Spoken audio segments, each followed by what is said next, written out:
This is how it looks like ngayong 2 days before Christmas Day. Ay, kuha na ambulansya sa. So, there is lang nag-parking diyan sa kilid na. Kaya na kayo, puro ng parking lot dito sa mga mall sa Tagum. Yan. Yan umabot na dito sa harap Ayan So, napo na sa likod guys. Then dito sa kilid. So, yun. Update for our Christmas vlog. Thank you. Tagum live update. JS puno-puno po. Ayan Ayan puno po ng ilang trafo. Grabe Parang isa no center update. Ayan dari ang Unitop. So, busy po lang Unitop karon kaya gan pa nang ngumpra diri. Palitog mga pamasko para sa kanilang mga minamahal. Mga kanilang mga inaanak siguro. I really love Christmas kasi busy ang mga tao. Yan. Update tayo ng vlog ngayon. Yan, pauwi na tayo. So morning downtown sa Tagum. Busy kayo, busy.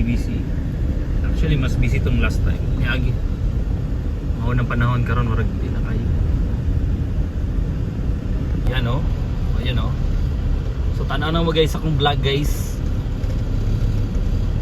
Okay, para ma-update mo lalo na mga OFW natin, ang mga nasa abroad dyan, na mga taga-Tagum.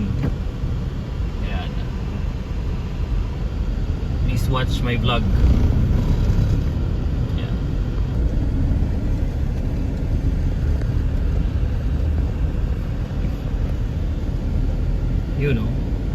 Busy na po lang tunga sa Tagum and I love it. It's Sunday afternoon, 2 days before Christmas, 2 days before mag 22, it's 22 right now.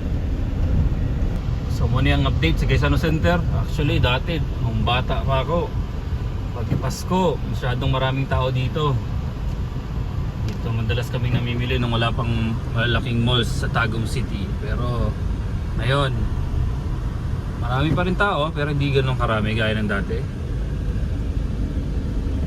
So yan, pauwi na tayo ng Cristo Rey Village kasi we'll try to catch our Sunday basketball game with the Homeowners Association Club Basketball Club. So dili na kay busy diri sa misa dito dapit.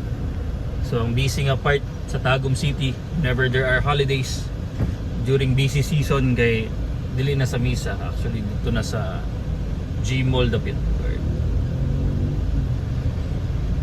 Right, mga sang sikat nga mall mo to ang busy. Alright guys, bye.